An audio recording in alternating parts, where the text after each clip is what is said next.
There is nothing that can hurt you. So what the hell are you afraid of? Aw, Major.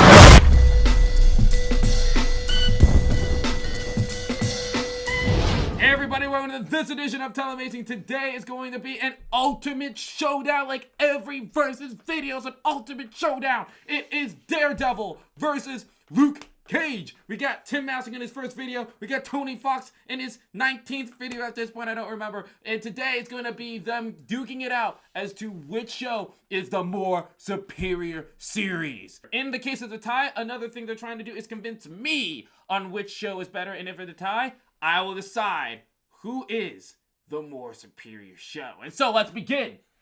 Which show has the better premise? Starting with Tim. Daredevil. Because, you know, a guy who's just invincible, basically, that's kind of hard. Mm. But when we have a guy who, you know, he's blind and therefore his other senses are heightened. Mm-hmm. Yeah, I mean, he just knows karate. He's not really super. Mm-hmm. Really. He can hear some things. I couldn't agree more. Daredevil is the more believable premise. And to even elaborate, you never really feel like Luke Cage is in danger, or I would say you're more inclined to see that Daredevil can be hurt.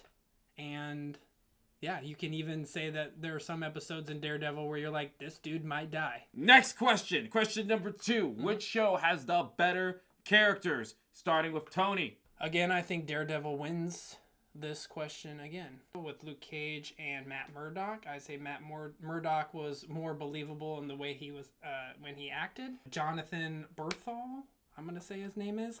Wow.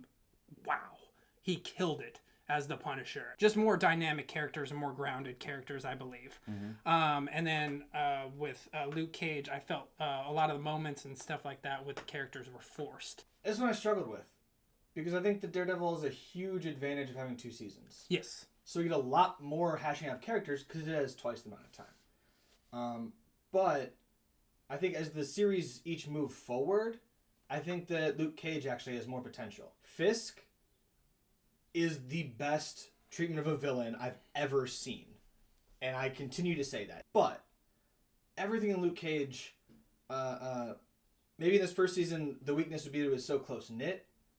The main villain, it's a person from Luke's past. That's a little hard, but I think that leaves more room moving forward for them. The 2 best actors were Cottonmouth and Rosario Dawson's character. I forget her name. What is her name? Claire Temple. Claire Temple. They fall flat for me, and I don't really see where they can go after this. What type of villain they can go after this? Both Foggy and Karen Page, who's the redhead. They both are pretty weak in that first season. They get better, they develop, but they're pretty weak. And I think compared to, you really just don't feel much for any, the outside characters compared to, Pops, right? In Luke Cage, there's a lot of side people, I think, even if they're not as involved directly with Luke, you feel a little bit more for them sometimes. Question number 3. Because it's a drama, which show has the highest stakes? Or I should say the higher stakes. Tim. I may just have to go Luke Cage again. Because you can just kill Daredevil with a bullet. But things have to get amped up so high in order for anyone to even risk harming Luke Cage. Right? So when he comes to the brink of death, you're like, I thought he was invincible. I thought he was fine. What is happening right now? Whereas you expect Daredevil to get hurt. In addition to, especially early on with Mariah and Cottonmouth, they're in public view, at least Mariah is, fighting for this city, fighting for Harlem, trying to change Harlem. Because the villains are more visible to the community, I think that those stakes are higher. For me, the higher stakes goes to Daredevil. With Luke Cage, even when he got shot with those bullets that can hurt him, I never thought kind of for a second that he wouldn't bounce back from this. I just never got that sense of this could be a wrap for Luke Cage. Where in Daredevil, there was many times where he got busted up so bad that I was like, this could be the ending of Matt Murdock for sure. And another thing with high stakes, I feel like there's high stakes in outing Matt Murdock. Like if he ever gets the stakes of being revealed as the Daredevil, that could be detrimental to him. Other than Luke Cage, he was already out. So I think if anything, because Luke Cage is out in the open, he has more at stake. Because Daredevil's just doing his things in the shadows, no one knows who he is. But like the military could come in and be like, we want to use you as a weapon, right? Mm-hmm. Like because people know who he is, now there's a way to possibly harm him. Like he's more vulnerable now than Daredevil is, because Daredevil is still hiding. In terms of people around the two superheroes, I would say Daredevil has more to lose with people he loves, which makes the higher stakes even more. Where Luke Cage, Claire Temple's the only real thing because of what's happened in Luke Cage of what he has kind of left. That in the shop. Final question. Which show has the better storylines? Tony. This falls into Daredevil's lap. There was a better payoff and storyline throughout with Fisk and everything around that with his character. And then what he goes through, what Matt's going through, and then how he becomes Daredevil.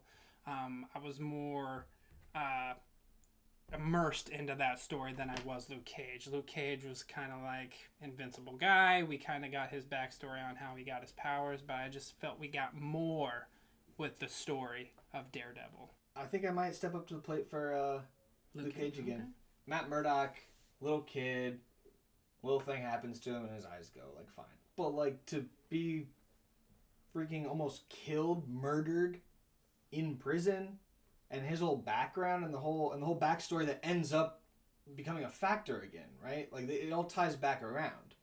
His time before he goes in jail ties into, like, the main villain of the season. I feel like it all ends up more tightly tied together. At the ending of both series, I would say Daredevil had the better payoff, especially in the first season for me.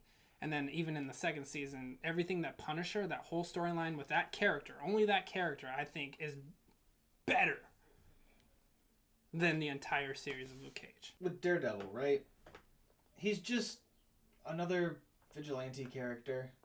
Frank Castle, at his core, is still just another vigilante character, right?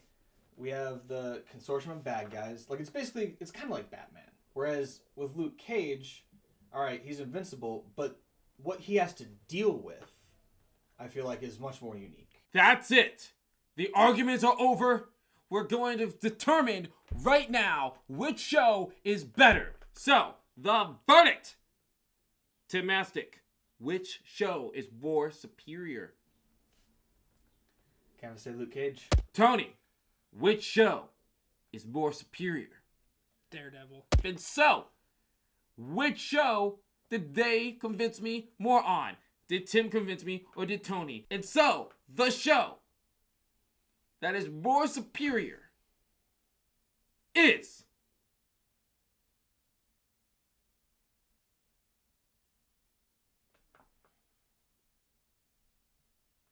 Luke Cage! I'm sorry, you fought violently. It was a very tough decision. But Tim made a lot of good points. And for me, I'm also an African American, so I have to support the African American productions. And so, that's a lie. That undercuts the entire thing. Wow! Aaron, even through that first episode with Daredevil, there's so many complaints about her acting. Oh, really? I thought maybe there's a slight crush. There might be a little bit of that.